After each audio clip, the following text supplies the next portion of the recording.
ഘചക്രകൗമോദഗീ സരസിജം കരുണാസമുദ്രം രാധാസഹായമതിസുന്ദരമന്ദഹാസം വാതാലയേശമനിശം ഹൃദി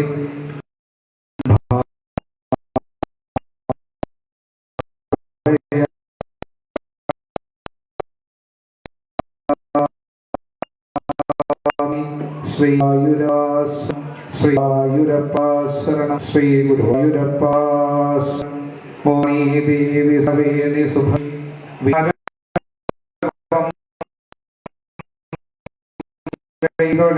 വൈഭവനേത്രജകം നൈവിരിഞ്ചപി വാദോഷമശാസുകളവനാവിന്മെപ്പോഴും വേണം നിന്നടിയിൽ ഞാൻ വീഴുന്നു മൂകാംബികേ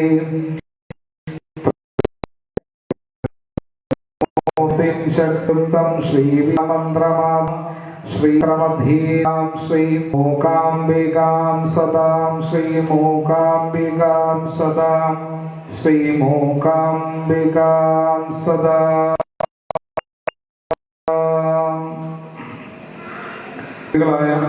എല്ലാ സജ്ജനങ്ങൾക്കും ഭഗവാന്റെ സകല വിധങ്ങളായിരിക്കുന്ന അനുഗ്രഹങ്ങളും കൃപാകടാക്ഷമൊക്കെ ഇന്നും എപ്പോഴും ഉണ്ടാകട്ടെ എന്ന് പ്രാർത്ഥിക്കുക. നമ്മുടെ ജീവിതത്തിൽ ഏറ്റവും ചൈതന്യവത്തായിരിക്കുന്ന ഗുണങ്ങളും ഐശ്വര്യങ്ങളുമെല്ലാം ഭഗവാന്റെ വരദാനമാണ് എന്ന് നമ്മളറിയും. ഭഗവാൻ നമുക്ക് നൽകിയ അനുഗ്രഹങ്ങൾ കൊണ്ട് മാത്രമാണ് നമ്മളുടെ ജീവിതത്തിൽ നമുക്ക് എന്തെങ്കിലും നേടുവാൻ സാധിക്കപ്പെട്ടത്. പക്ഷെ പലപ്പോഴും നമ്മൾ ഭഗവാനെ മറന്നു പോകുന്നു എന്നുള്ളതാണ്. നമ്മൾ വിചാരിക്കും ഭഗവാനൊന്നും ചോദിക്കത്തില്ലല്ലോ, അപ്പൊ അതുകൊണ്ട് ഭഗവാനൊന്നും ചോദിക്കാത്തത് കൊണ്ട് ഭഗവാനോട് എങ്ങനെയും ആകാം എന്ന് നമ്മൾ ചിന്തിക്കും. പക്ഷേ ഭഗവാൻ ചോദിക്കുന്നതിന് മുമ്പ് കാലാകാലങ്ങളോളം ഒരുപക്ഷെ ജന്മാന്തരകൃതമായിട്ട് ജന്മാന്തരങ്ങൾ തോറും നമ്മൾ മറുപടികൾ പറയേണ്ടതായി വരുമെന്ന്. പലപ്പോഴും അവിടെയാണ് നമ്മളുടെ ജീവിതത്തിൽ കുറവുകളും കുറ്റങ്ങളും ഉണ്ടാകും. ഗുരുനാഥനോട് ശിഷ്യൻ ചോദിക്കുന്നുണ്ട്, അല്ലയോ ഗുരുനാഥ, ജീവിതം ഒരു പരീക്ഷയാണ് എന്ന് അങ്ങ് പറഞ്ഞു. പക്ഷേ ഈ ജീവിതത്തിലെ പരീക്ഷകൾ എഴുതുന്ന നമ്മളിൽ പലർ ജയിക്കുന്നു, പലര് തോൽക്കുന്നു. അതെന്താണ്? എല്ലാവരും ജയിക്കേണ്ടവരല്ലേ എന്ന് ചോദിക്കുമ്പോൾ ഗുരുനാഥൻ പറയുന്ന ഒരു മറുപടിയുണ്ട്. ഈശ്വരൻ നമുക്ക് ജീവിതമാകുന്ന പരീക്ഷയിലേക്ക് നമ്മളെ ക്ലാസ്സിലേക്ക് കടത്തി വിട്ടിട്ട് പലപ്പോഴും പരീക്ഷകൾ നമുക്ക് നൽകുന്നു. ആ പരീക്ഷകൾ നടക്കുന്ന സമയത്ത് പലപ്പോഴും നാം എന്ത് ചെയ്യും? പരീക്ഷ എഴുതുന്ന സമയത്ത് അടുത്തിരിക്കുന്ന ആളുടെ പേപ്പർ നോക്കി നമ്മൾ പരീക്ഷ എഴുതി നമ്മൾ അടുത്തിരിക്കുന്ന ആള് ജയിക്കുമ്പോൾ നമ്മളും ജയിച്ചു കൊള്ളുമെന്ന് നമ്മൾ വിചാരിക്കും. പക്ഷേ ഈശ്വരൻ ഓരോരുത്തർക്കും കൊടുക്കുന്ന ചോദ്യ പേപ്പറുകൾ വ്യത്യസ്തങ്ങളാണ് എന്ന് നമ്മൾ പലപ്പോഴും അറിയാതെ പോകും. അടുത്തിരിക്കുന്നവരുടെ കയ്യിലിരിക്കുന്ന ചോദ്യ പേപ്പർ ആയിരിക്കില്ല നമ്മളുടെ കയ്യിൽ കിട്ടിയ ചോദ്യ പേപ്പർ. അപ്പോൾ അതിനുത്തരം നമ്മൾ എന്ത് ചെയ്യും? അടുത്തിരിക്കുന്ന ആളുടെ കയ്യിൽ ആൾ എഴുതുന്ന ഉത്തരം നോക്കി എഴുതിയത് കൊണ്ട് നമ്മൾ വിജയിക്കണമെന്നില്ല. അപ്പോൾ പലപ്പോഴും നമ്മളിൽ പലരും തോറ്റുപോകുന്നത് മറ്റുള്ളവർ ചെയ്യുന്നത് പോലെ നമ്മൾ ചെയ്യുന്നത് കൊണ്ട്. ജീവിതത്തിൽ ഭഗവാൻ പറയുന്നു, ഈശ്വരന്മാർ നമ്മളോട് പറയുന്നു, എന്താണ് ഏറ്റവും പ്രധാനമായി നമ്മുടെ ഉള്ളിൽ വേണ്ടത്? നിസ്വാർത്ഥമായിരിക്കുന്ന നിഷ്കളങ്കമായിരിക്കുന്ന സ്നേഹമാണ്. നിഷ്കളങ്കമായിരിക്കുന്ന സ്നേഹത്തിന്റെ മുമ്പിൽ ഈശ്വരൻ പോലും തോറ്റുപോകുമെന്ന് നമ്മളോട് പറയും. അങ്ങനെ നൂറുകണക്കിന് ആയിരക്കണക്കിന് പതിനായിരക്കണക്കിന് അനുഭവങ്ങൾ നമ്മളുടെ മുമ്പിലേക്ക് നൽകിയപ്പോഴും നമുക്ക് പലപ്പോഴും അവിടെ മനസ്സിലാകാതെ പോകുന്നത് നാം എപ്പോഴും നമ്മളുടെ കണ്ണിലൂടെ മാത്രം കാണുന്നത് കൊണ്ടാണ്. നമ്മളുടെ കണ്ണുകളിൽ കൂടി മാത്രമല്ലാതെ നമ്മൾ എങ്ങനെ നോക്കുമെന്നുള്ളത് നമ്മളോട് അതിനും കൃത്യമായി പറഞ്ഞു തരുന്നുണ്ട്. അറിവ് കിട്ടിക്കഴിഞ്ഞു കഴിയുമ്പോൾ അറിവ് നമുക്ക് ബോധമായി മാറുമ്പോൾ നമ്മൾ പറയും നമുക്ക് തിരിച്ചറിവുകളായി എന്ന്. അപ്പോൾ ആ തിരിച്ചറിവുകളിലൂടെ നമ്മൾ കാണപ്പെടണം. 1ാം ക്ലാസ്സിൽ മുതൽ 5ാം ക്ലാസ് വരെ പഠിക്കുന്ന സമയത്ത് നമ്മൾ കണ്ട സങ്കല്പങ്ങളല്ല 5ാം ക്ലാസ് മുതൽ 10ാം ക്ലാസ്സിലേക്ക് വരെ നമ്മൾ പഠിക്കുന്ന കാലത്ത് നമ്മൾ കാണുന്നതും മനസ്സിലാക്കുന്നതുമല്ല. അവിടെ നിന്ന് അല്പം കൂടി വ്യത്യസ്തങ്ങളാണ് നമ്മൾ പിന്നീട് വലിയ തലത്തിലേക്ക് വിദ്യാഭ്യാസത്തിലേക്ക് പോകുമ്പോൾ. ഓരോ കാലം കഴിയും തോറും നമ്മളുടെ ഉള്ളിലേക്ക് വരുന്ന തിരിച്ചറിവുകൾ കൊണ്ട് കുട്ടിക്കാലത്ത് നമ്മൾ മനസ്സിലാക്കിയതല്ല യഥാർത്ഥമായിരിക്കുന്ന പരമാർത്ഥമെന്ന് നമുക്ക് ബോധ്യമാകും.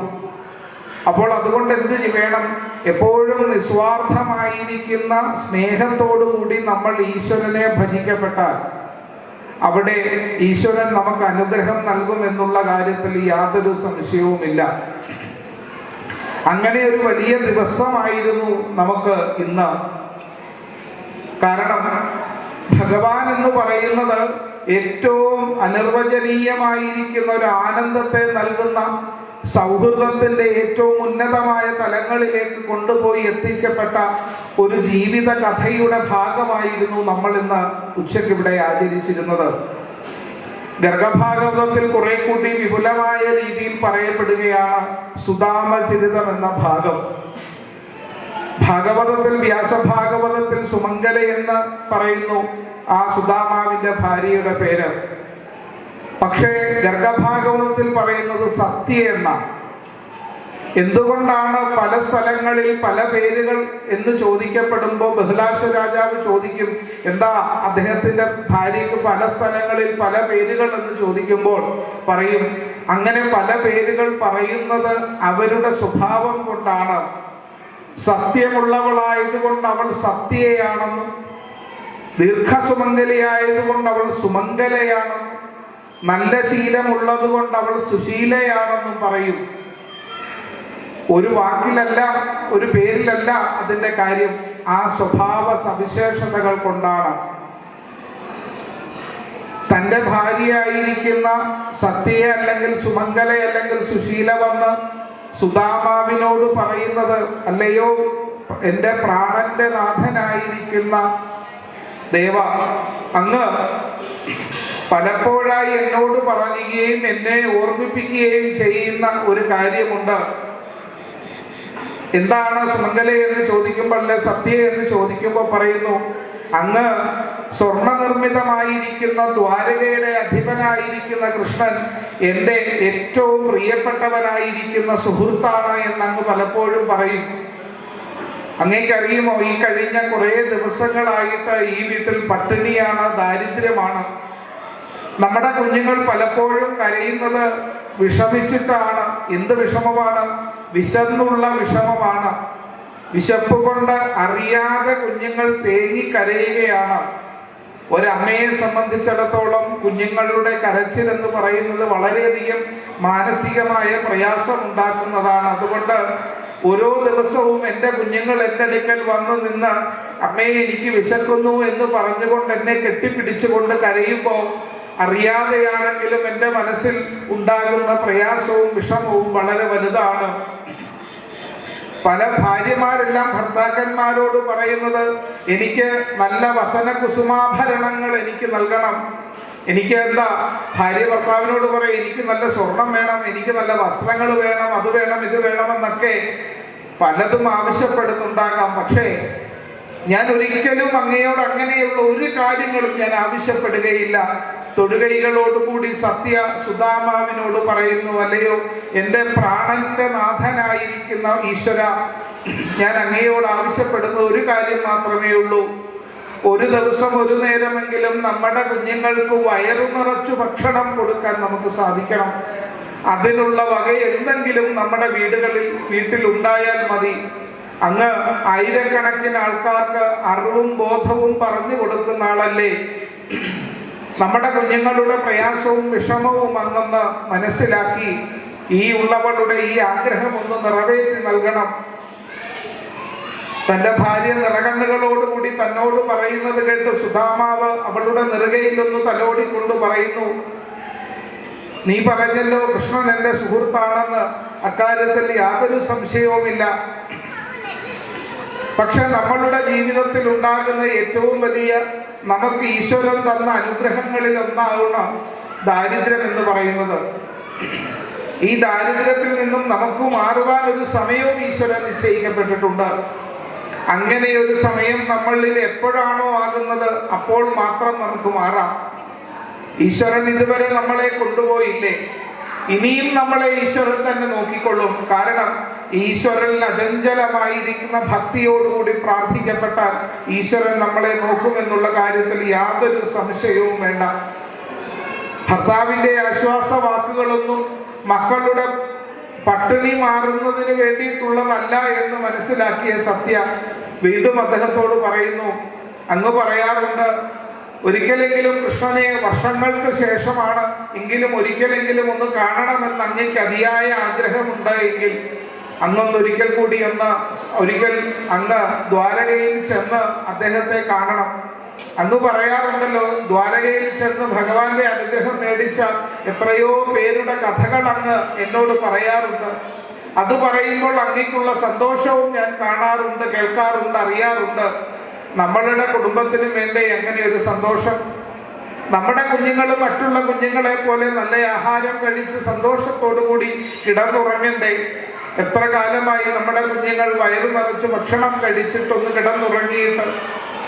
വസ്ത്രങ്ങളുടെ ദുരിതമല്ല ഏറ്റവും പ്രയാസം, അല്പം ആഹാരമാണ് ജീവിതത്തിൽ ഏറ്റവും പ്രയാസം. ഈ ലോകത്തുള്ളവരെല്ലാം കഷ്ടപ്പെടുന്നതെല്ലാം അല്പം ആഹാരത്തിന് വേണ്ടിയിട്ടാണ്. അതുകൊണ്ട് ഭഗവാനെ കാണാൻ വെറും കൈയോടുകൂടി പോകാൻ സാധിക്കാത്തത് കൊണ്ടാണ് അങ്ങ് പോകാത്തതെങ്കിൽ ഭഗവാന് കൊടുക്കുവാനായിട്ട് അല്പം അവല് ഞാൻ തയ്യാറാക്കി വെച്ചിട്ടുണ്ട്.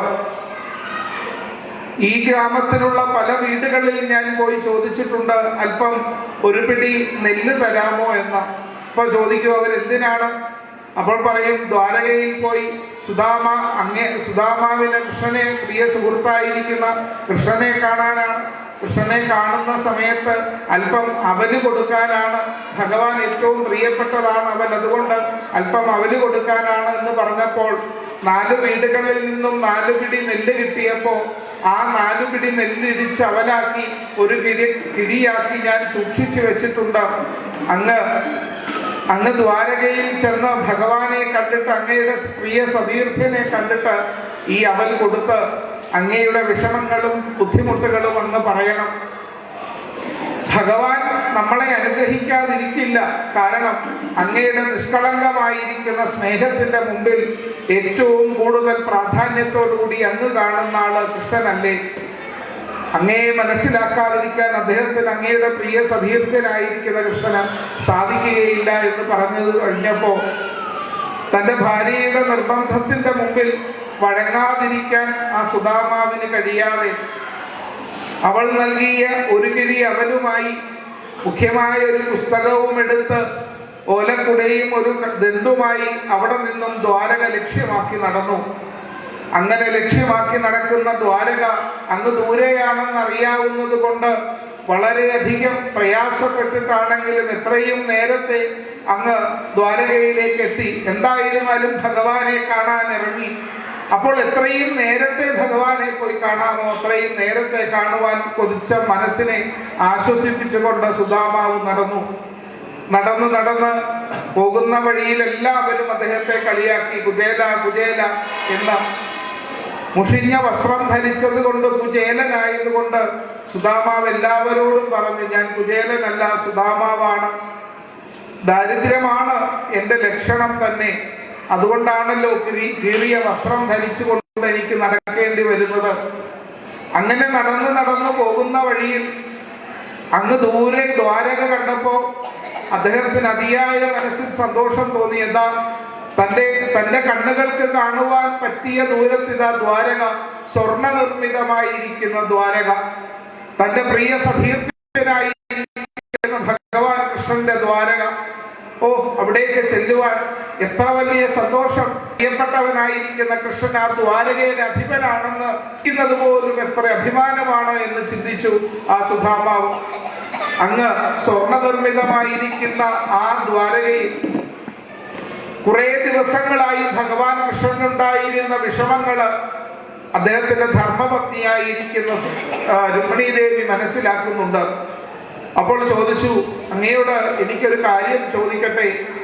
എന്താ രുക്മിണി, നിനക്ക് എന്നോട് ചോദിക്കാനുള്ളത് ചോദിക്കൂ, ഒരു മുഖവുര ഇല്ലാതെ നീ എന്നോട് ചോദിക്കൂ എന്ന് പറയുമ്പോൾ രുക്മിണി പറയുന്നു, ജീവിതത്തിൽ ഒരിക്കൽ പോലും അങ്ങ് പ്രയാസപ്പെട്ട് കണ്ടിട്ടില്ല, അങ്ങ് ദുഃഖിച്ച് കണ്ടിട്ടില്ല. പക്ഷേ ഈ കുറച്ച് ദിവസങ്ങളായി അങ്ങക്ക് വളരെ ദുഃഖമാണ്, പ്രയാസമാണെന്ന് ഞാൻ മനസ്സിലാക്കുന്നു. അങ്ങയുടെ മനസ്സ് അങ്ങയുടെ കയ്യിൽ നിന്നും കൈമോശം വന്നു പോയോ എന്ന് പോലും ഞാൻ ചിന്തിക്കുന്നു. എന്താണ് അങ്ങയെ അലട്ടുന്ന പ്രയാസം എന്ന് ഈ ഉള്ളവളോട് പറയണം.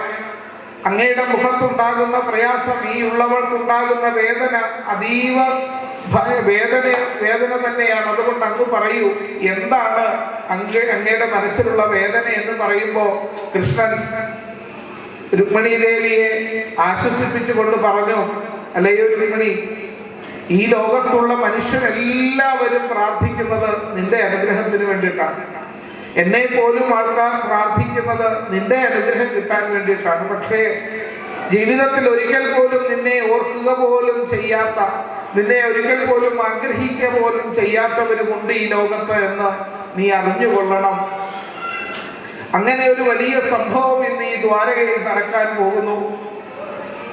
ഇന്ന് എന്നെ കാണുവാനായി എനിക്ക് ഈ ലോകത്തെ ഏറ്റവും പ്രിയപ്പെട്ടവനായിരിക്കുന്ന ആളിതാ ഈ ദ്വാരകയിലേക്ക് വരുന്നു. ഭഗവാൻ അവിടെ നിന്നിറങ്ങി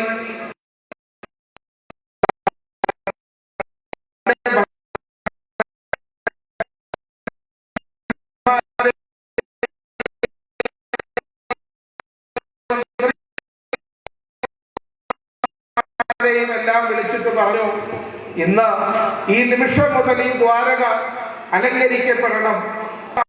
ഭഗവാനെ കാരണമെന്ന് ചോദിക്കുമ്പോൾ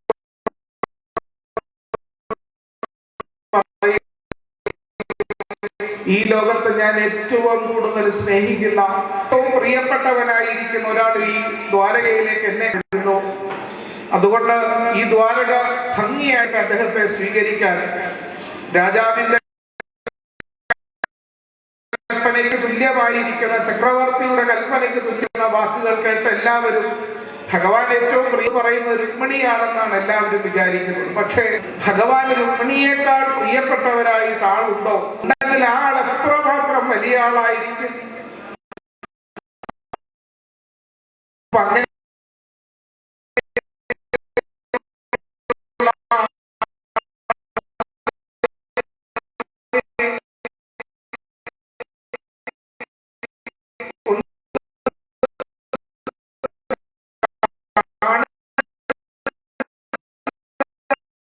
പോലും ചെയ്യുന്നത് എത്രമാത്രം പുണ്യമാണ് എന്നറിയ ആ ദ്വാരകാനിവാസി ഓരോരുത്തരുടെയും വീടുകൾ അലങ്കരിക്കപ്പെട്ടു. കാരണം അങ്ങനെയുള്ള ആള് വരുന്ന വഴിക്ക് എന്തെങ്കിലും ആവശ്യത്തിന് തന്റെ വീട്ടിലേക്ക് അതിൽ പരം ഒരു പുണ്യം വേറെ എന്ന് മനസ്സിലാക്കിയ ആ ദ്വാരകാനിവാസി എല്ലാവരും തയ്യാറായി.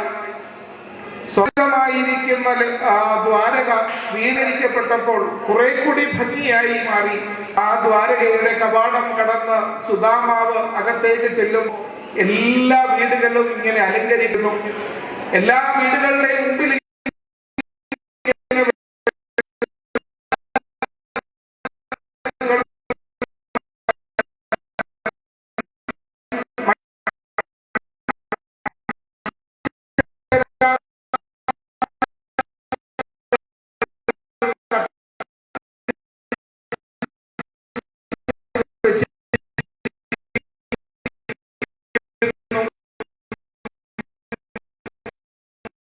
അവരെല്ലാം പുതുവസ്ത്രങ്ങളൊക്കെ ധരിച്ചുകൊണ്ട് ആ ദ്വാരകാനിവാസികളെല്ലാം അങ്ങോട്ടുമൊക്കെ എന്തോ ധൃതി പിടിച്ചോടുന്നു. ശേഷം ഇവിടെ ഈ ദ്വാരകയിൽ താൻ എത്തിയ സമയം മോശമായോ? ഭഗവാൻ കൃഷ്ണൻ വളരെ തിരക്കായിരിക്കുമോ? എങ്ങനെയാണ് കൃഷ്ണനെ ഒന്ന് കാണാൻ സാധിക്കുക എന്നൊക്കെ ഒരുപാട് മനസ്സിൽ സംശയത്തിന്റെ ബുദ്ധിമുട്ടുകൾ കൊണ്ട് സുധ നടന്ന് ഒരു വലിയ മാളികയുടെ മുകളിൽ 7 നിലകളുള്ള മാളിക, ആ മാളികയുടെ മുമ്പിൽ എത്തിയപ്പോഴേക്കും ഭടന്മാർ അവിടെ തടഞ്ഞു. എന്താണ്, നീ ആരാണ്? നീ ഇതുവരെ കണ്ടിട്ടില്ലല്ലോ. നീ എന്ന് ദൂരെ നിന്നോട് തന്നെ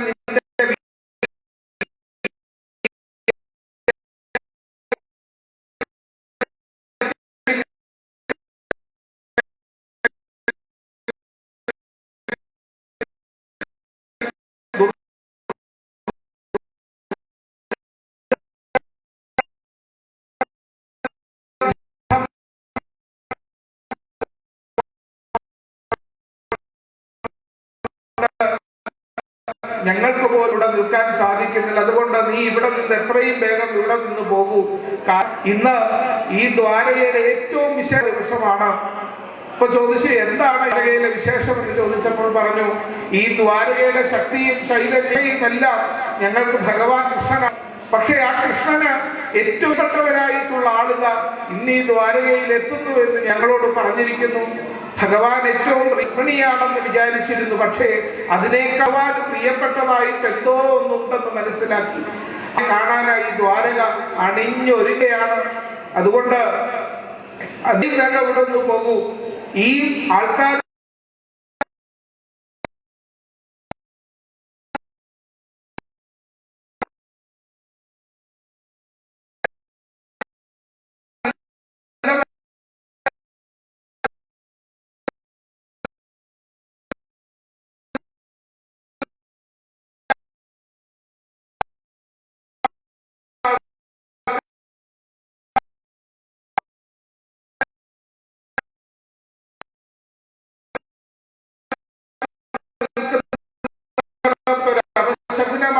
നീ ഇവിടെ നിന്ന് പറഞ്ഞപ്പോ സുഹൃത്തുക്കളോട് കൂടി പറഞ്ഞു, ഭഗവാൻ ഏറ്റവും പ്രിയപ്പെട്ട എല്ലാവരും ഭഗവാന് പ്രിയപ്പെട്ടവരാണ്. കാരണം ഞാൻ പ്രിയ സുഹൃത്താണ്.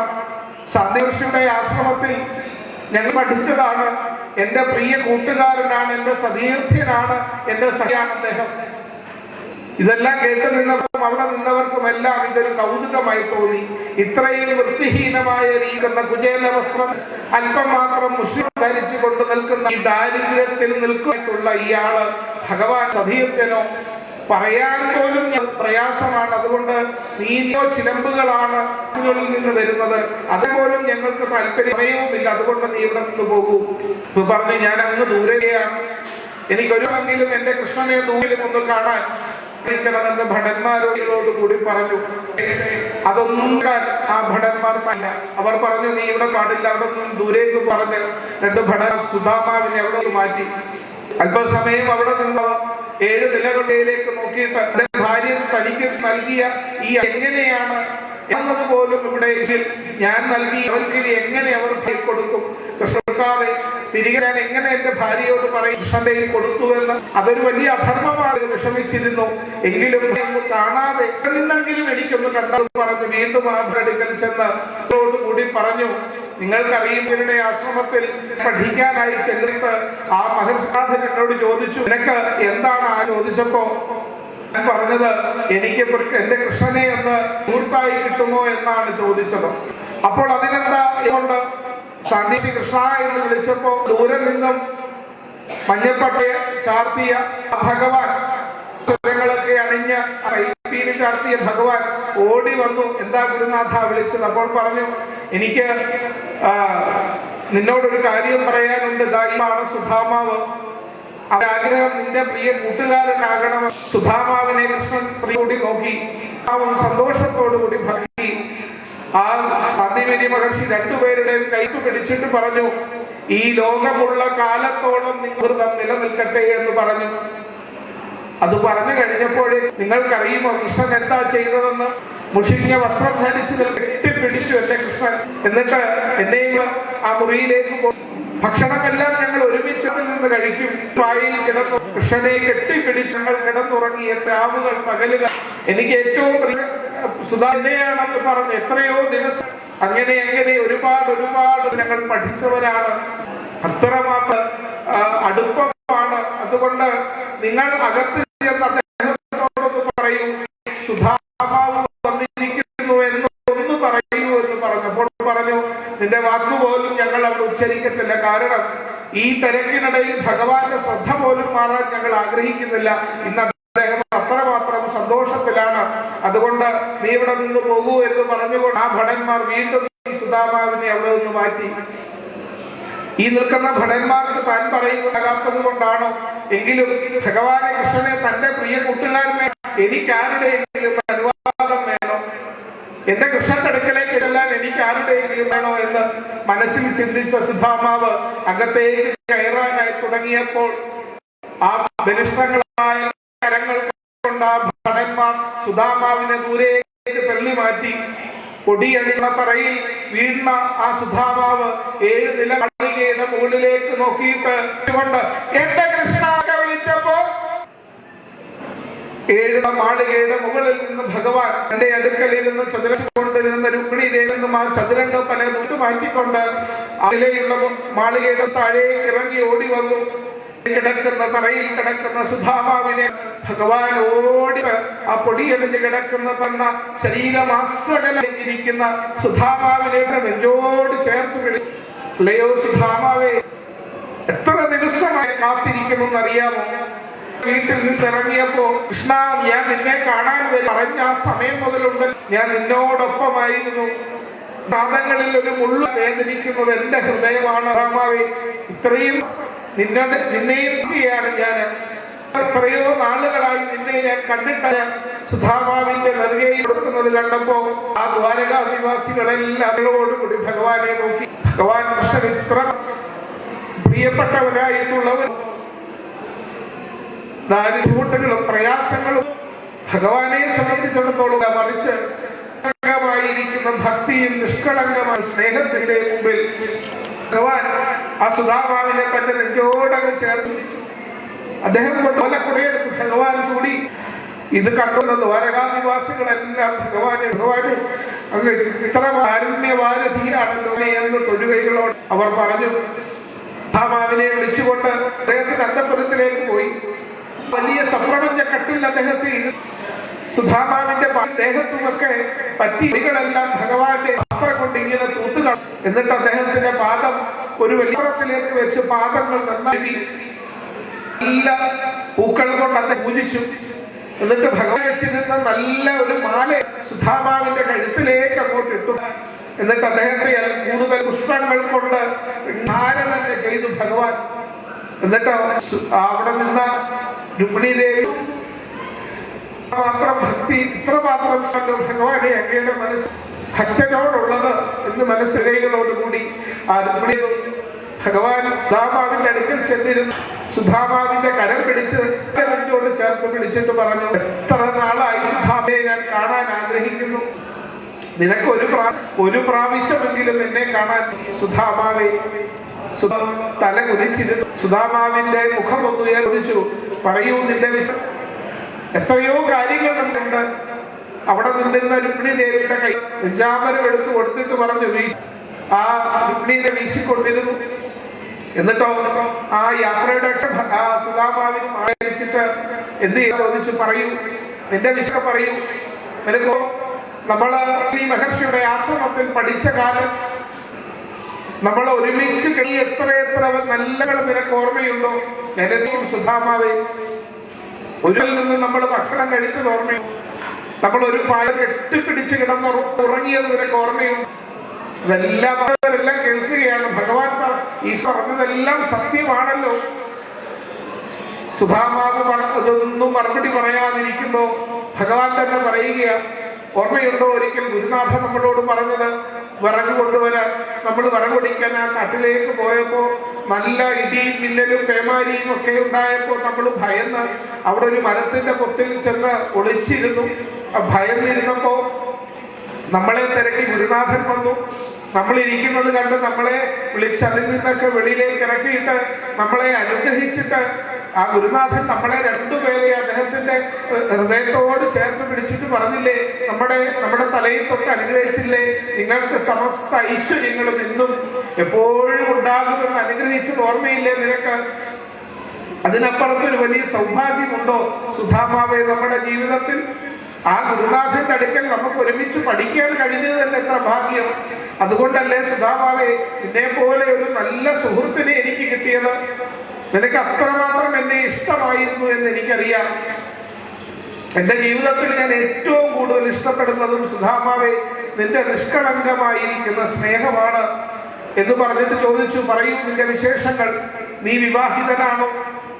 ആരാണ് ആ സഹോദരി? ആ സഹോദരിയുടെ പേരെന്താണ്? നിങ്ങൾക്ക് എത്ര മക്കളുണ്ട്? പറയൂ വിശേഷങ്ങൾ. നീ എന്റെ സഹോദരി ഈ കൃഷ്ണനെ പറ്റി, നിന്റെ പ്രിയ സുഹൃത്തായിരിക്കുന്ന കൃഷ്ണനെ പറ്റി പറയാറുണ്ടോ? നീ പറഞ്ഞിട്ടുണ്ടെങ്കിൽ നീ വരുന്ന വഴിയിൽ അല്ലെങ്കിൽ എന്റെ കയ്യിൽ എനിക്ക് തരുവാൻ വേണ്ടി എന്തെങ്കിലും ഒന്ന് നൽകുമായിരിക്കും അവൾ. പറയൂ, എന്താണ് എനിക്ക് വേണ്ടിയിട്ട് എൻ്റെ പ്രിയ സഹോദരി നൽകിയത് എന്ന് ചോദിച്ചപ്പോൾ സ്വർണ്ണനിർമ്മിതമായിരിക്കുന്ന ഈ ദ്വാരകയിൽ വസിക്കുന്ന ഭഗവാൻ, സ്വർണ്ണപാത്രത്തിൽ ഭക്ഷണം കഴിക്കുന്ന ഭഗവാന് ഈ ഉള്ളവൻ കൊണ്ടുവന്ന കീറിയ പഴംതുണിയിൽ കൊണ്ടുവന്ന ഈ അവൽ എങ്ങനെയാണ് ഭഗവാന് കൊടുക്കുന്നത്? വിയർത്തുകൊണ്ട് ആ അവൽ പോലും കുതിർന്നു കാണും. ഇത്ര ദുർഗന്ധം വമിക്കുന്നത് എങ്ങനെയാണ് എൻ്റെ ഭഗവാൻ കൊടുക്കുന്നത് എന്ന് വിചാരിച്ച് തൻ്റെ കക്ഷത്തിൽ ഇരുന്ന് അവൽ പൊതി ഇങ്ങനെ മറച്ചു പിടിച്ചു. ഇത് കണ്ടെത്തിയ ഭഗവാൻ ആ സുധാമാവിന്റെ കക്ഷത്തിൽ നിന്നും ആ അവൽക്കിഴി ഇങ്ങനെ തട്ടിപ്പറിച്ചു മേടിച്ചു. ഇതെന്താണ് സുധാമാവ് എന്ന് പറഞ്ഞുകൊണ്ട് അവൽക്കിഴി ഇങ്ങനെ അടിച്ചു തുറന്നു നോക്കിയപ്പോൾ അതിൽ നിറയെ അവലുകൾ. ഭഗവാന്റെ കണ്ണുകൾ വിടർന്നു.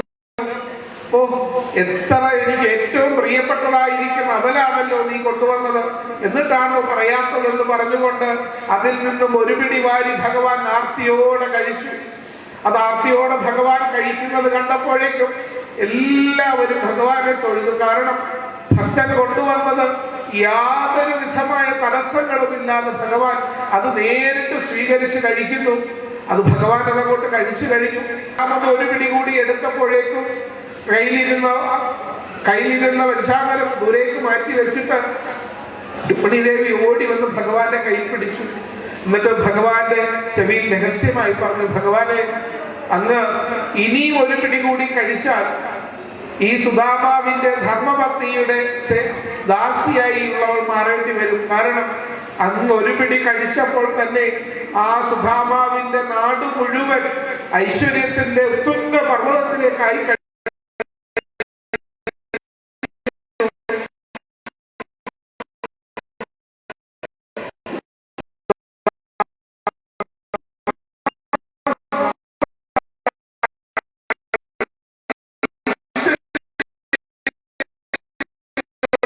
നാടിന് ഞാൻ കൊടുത്തു.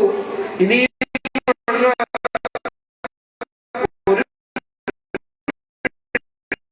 കൂടി കഴിക്കരുത്, കഴിച്ചാൽ.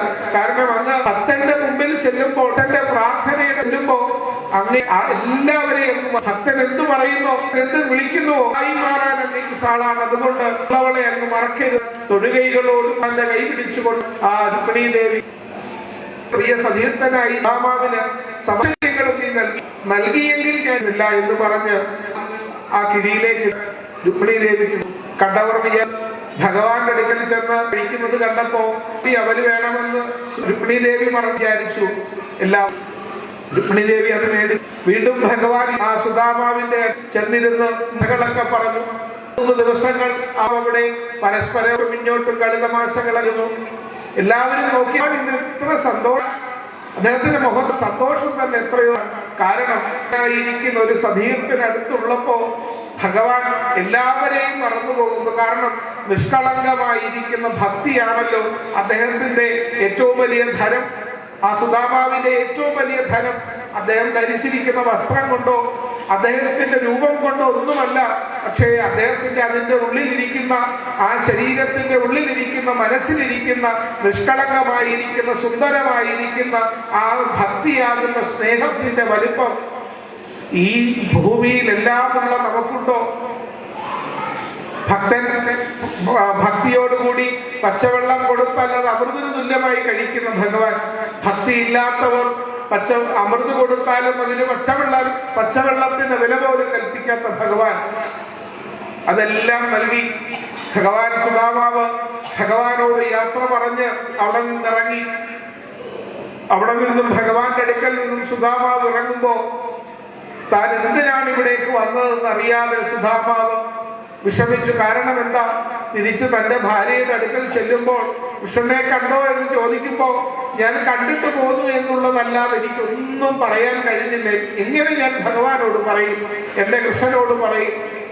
ആ കൃഷ്ണനെ എന്നെ കണ്ടപ്പോഴുള്ള സന്തോഷത്തിന്റെ മുമ്പിൽ ഈ ഉള്ളവർ പോലും എല്ലാം മതിമറന്നു പോയതാണ് എന്ന് മനസ്സിലാക്കി ആ സുധാമാവ് അവിടെ നിന്ന് ഇറങ്ങി. തിരിഞ്ഞു നോക്കുമ്പോൾ ഭഗവാൻ നിറകണ്ണുകളോടുകൂടി നിൽക്കുന്നു. ഇത്രമാത്രം പ്രിയപ്പെട്ടതായിരുന്നല്ലോ ഭഗവാനെ നിനക്ക് ഞാൻ, ഇത്രയും കാലം വരാൻ താമസിച്ചു പോയല്ലോ ഭഗവാനെ ഞാൻ.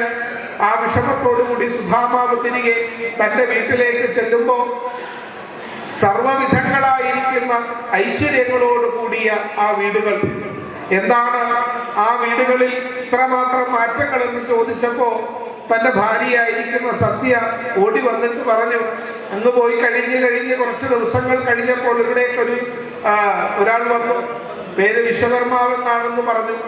അദ്ദേഹം ഈ വീട് വൃത്തിയാക്കാൻ തുടങ്ങിയപ്പോൾ പറഞ്ഞു, എനിക്ക് ഈ വീട് മാത്രം വൃത്തിയാക്കിയാൽ പോലെ ഭഗവാൻ പറഞ്ഞിട്ട് വന്നതാണ്, മഹാലക്ഷ്മി പറഞ്ഞിട്ട് വന്നതാണെന്ന് പറഞ്ഞപ്പോൾ പറഞ്ഞു, എന്നെ ഇത്രയും കാലം സഹായിച്ചത് ഈ നാട്ടുകാരാണ് എങ്കിൽ ഈ നാടിന് മുഴുവൻ ഐശ്വര്യം ഉണ്ടാകണം, അതിനുശേഷം മതി എനിക്ക് എല്ലാ ഐശ്വര്യങ്ങളും എന്ന് പറഞ്ഞു. ആ നാട്ടിൽ എല്ലാ ഐശ്വര്യങ്ങളും കൊടുത്തു വിശ്വകർമാവ്. അദ്ദേഹം എല്ലാം കഴിഞ്ഞു പോയപ്പോൾ ഒരു സ്ത്രീ അവിടേക്ക് വന്നു. നമ്മുടെ കുഞ്ഞുങ്ങളെ കൊണ്ടുപോയി അവർ നന്നായി കുളിപ്പിച്ചു, നല്ല പട്ടുവസ്ത്രങ്ങളൊക്കെ അവരെ ധരിപ്പിച്ചു, അവരെ നന്നായി ഒരുക്കി, എന്നിട്ടോ നല്ല ഭക്ഷണം പാകം ചെയ്തു. എന്നിട്ട് എൻ്റെ അടുക്കൽ വന്നിട്ട് നല്ല പട്ടുവസ്ത്രങ്ങൾ തന്നിട്ട് എന്നോട് പറഞ്ഞു, നീ ഇതണിയൂ, എന്നേക്കാൾ സുന്ദരിയായി നീ അണിയൂ എന്ന് പറഞ്ഞ് നല്ല നല്ല പട്ടുവസ്ത്രങ്ങൾ തന്ന് അതെല്ലാം ധരിക്കാൻ എന്നോട് പറഞ്ഞു. നമ്മുടെ കുഞ്ഞുങ്ങളെ മടിയിലിരുത്തി ആ ഭക്ഷണം എല്ലാം വാരി കൊടുത്തു. എന്നിട്ട് അനുഗ്രഹിച്ചിട്ടാണ് ആ സ്ത്രീ പോയത്. ആരാണെന്ന് അറിയില്ല, പക്ഷേ ഭഗവാന്റെ അനുഗ്രഹമാണിതെന്ന് ഞാൻ മനസ്സിലാക്കുന്നു. അന്ന് അവിടേക്ക് ചെന്നപ്പോൾ തന്നെ ഏറ്റവും വലിയ കാര്യം എന്ന് പറയുന്നത് ഭഗവാനെ കാണാൻ പോയി. ഭഗവാനോടൊന്നും നമ്മൾ ചോദിക്കേണ്ട, പിന്നെന്താണ്, അറിഞ്ഞു തരും ഭഗവാൻ നമുക്ക്. നമ്മൾ ഭഗവാന്റെ മുമ്പിൽ നിഷ്കളങ്കമായിട്ട് ഭഗവാനെ പ്രാർത്ഥിച്ചാൽ നമ്മളെ അനുഗ്രഹിക്കാതിരിക്കാൻ ആ ഭഗവാന് കഴിയില്ല എന്നുള്ള ഒരു വലിയ ബലഹീനതയുള്ള ആളാണ് ഭഗവാൻ. കാരണം ഭക്തിയുള്ളവന്റെ മുമ്പിൽ ഭഗവാൻ, ആ ഭക്തന് ദാസനായി മാറുന്ന ഭഗവാൻ, ആ ഭക്തന് ദാസനായി മാറിയ ഭഗവാൻ നമ്മളെ എല്ലാവരെയും അനുഗ്രഹിക്കും. ഭഗവാന്റെ അടുക്കൽ ചെല്ലുമ്പോൾ ഒന്നും നമുക്ക് ആവശ്യപ്പെടേണ്ടതില്ല. നമുക്ക് എന്താ വേണ്ടതെന്നറിയാം, ഭഗവാൻ മാത്രമേ അതറിയുകയുള്ളൂ. എപ്പോഴും ഭഗവാനോട് മാത്രമേ നമ്മൾ ഒന്നും കൊടുക്കാൻ നമുക്ക് പ്രയാസങ്ങളുള്ളൂ. ഭഗവാൻ കൊടുക്കുന്നതിനെല്ലാം നമുക്ക് അളവുകളുള്ളവരാണ്. പക്ഷെ ഭഗവാൻ നൽകുന്നതിനൊന്നിനും ഒരളവുമില്ലാതെ ഭഗവാൻ നൽകും. കയ്യിലിരിക്കുന്നതിന് മുഴുവൻ അവകാശം നമ്മുടെ ഭഗവാനാണ്. പക്ഷെ എങ്കിലും ഇതെല്ലാം എന്റേതാണെന്ന് പറഞ്ഞുകൊണ്ട് നമ്മൾ വസ്തു മേടിച്ചിട്ട് ആദ്യം അതിനും മതിലുകൾ കെട്ടും. ഇതെന്റെ വസ്തുവാണ്, ഇതെന്റെ വീടാണ്, ഈ വീട്ടിൽ ആരും വരരുതെന്നൊക്കെ പറയുന്നവരാണ് നമ്മൾ. ഇതെല്ലാം ഈശ്വരൻ്റെതാണെന്നുള്ള പരമാർത്ഥം നമ്മളൊന്ന് മനസ്സിലാക്കണം. ഒരു വലിയ പ്രളയം വന്നപ്പോൾ ഇവിടെ എല്ലാം ജലം ഇങ്ങനെ ഒരുപോലായി. നമ്മുടെ വസ്തുവേത്, അടുത്ത വസ്തുവേത് ഒന്നും നമുക്കറിയാൻ കഴിയുന്നില്ല. ഈ ലോകമെല്ലാം അങ്ങനെയാണ്. ഇതെല്ലാം ഭഗവാന്റേത് മാത്രമാണെന്നുള്ള പരമാർത്ഥം നമുക്ക് എപ്പോഴാണോ നമുക്ക് പരിപൂർണമായി മനസ്സിലാക്കുന്നത്, അപ്പോൾ മാത്രമേ നമ്മൾ ഭഗവാന്റെ മുമ്പിൽ ഒരു നല്ല ഭക്തനായി നമുക്ക് മാറാൻ സാധിക്കത്തുള്ളൂ. അചഞ്ചലമായിരിക്കുന്ന ഭക്തി, നിസ്വാർത്ഥമായിരിക്കുന്ന ഭക്തി, നിഷ്കളങ്കമായിരിക്കുന്ന ഭക്തി എപ്പോഴാണോ നമുക്ക് ഭഗവാനെ സമർപ്പിക്കാൻ സാധിക്കുന്നത്, അപ്പോൾ മാത്രമേ നമുക്ക് ഭഗവാന്റെ അനുഗ്രഹം കിട്ടുകയുള്ളൂ എന്നുള്ള പരമാർത്ഥത്തെ നമ്മൾ അറിഞ്ഞുകൊള്ളണം. അതാണ് ആ ഭഗവാന്റെ അനുഗ്രഹം എന്ന് നമ്മൾ മനസ്സിലാക്കേണ്ട ഏറ്റവും വലിയൊരു ദിവസമാണ് ഇന്ന്. പ്രിയ ഭക്തരെ, നമ്മളെല്ലാവരും ഭഗവാന്റെ മുമ്പിൽ ചെന്ന് തൊഴുകൈകളോടുകൂടി ഒന്ന് ആലോചിച്ച് നോക്കും. ഭഗവാന്റെ നെഞ്ചോട് ചേർന്നിരിക്കാൻ നമുക്കൊരു ഭാഗ്യം കിട്ടിയാൽ നമ്മൾ എത്ര ഭാഗ്യവാന്മാരാണെന്ന് ചിന്തിച്ചു നോക്കൂ. അത്രമാത്രം ഒരു സൗഭാഗ്യം കിട്ടുവാൻ നമ്മളുടെ ജീവിതത്തിൽ എന്നും എപ്പോഴും സാധ്യമാകട്ടെ എന്ന് നമുക്ക് ഭഗവാനോട് പ്രാർത്ഥിക്കാം. ഒരിക്കലെങ്കിലും ഭഗവാനെ ഒന്ന് തൊട്ടു നോക്കുവാൻ ഭാഗ്യം കിട്ടിയാൽ അതിനപ്പുറത്തൊരു സൗഭാഗ്യമുണ്ടോ ജീവിതത്തിൽ? അചഞ്ചലമായിരിക്കുന്ന ഭക്തി അതുണ്ടെങ്കിൽ എപ്പോൾ വേണമെങ്കിലും നമ്മളുടെ അടുക്കലേക്ക് ഭഗവാൻ വരും. നമ്മൾ പോകണമെന്നില്ല, നമ്മളുടെ അടുക്കലേക്ക് ഭഗവാൻ വരും. അത് നിഷ്കളങ്കമായിരിക്കുന്ന ഭക്തിയാകണമെന്ന് മാത്രം. ആ നിഷ്കളങ്കമായിരിക്കുന്ന ഭക്തി കൊണ്ട് എല്ലാവിധമായിരിക്കുന്ന അനുഗ്രഹങ്ങളും നന്മകളും നല്ലവരായിരിക്കുന്ന നിങ്ങൾക്ക് എല്ലാവർക്കും എന്നും എപ്പോഴും ഉണ്ടാകട്ടെ എന്ന് ഈ ഒരു അവസരത്തിൽ പ്രാർത്ഥിക്കുന്നു. നമ്മളുടെ വാക്കും ചിന്തയും പ്രവൃത്തിയും എല്ലാം ഗുണകരവും ആനന്ദകരവുമായി മാറുവാൻ ജഗദീശ്വരൻ നമ്മളെ അനുഗ്രഹിക്കട്ടെ. ശ്രീമദ് ഗർഗഭാഗവതത്തിന്റെ 6ാം ദിവസമായ നാളെ വളരെ ശ്രേഷ്ഠമായിരിക്കുന്ന നവഗ്രഹ പൂജ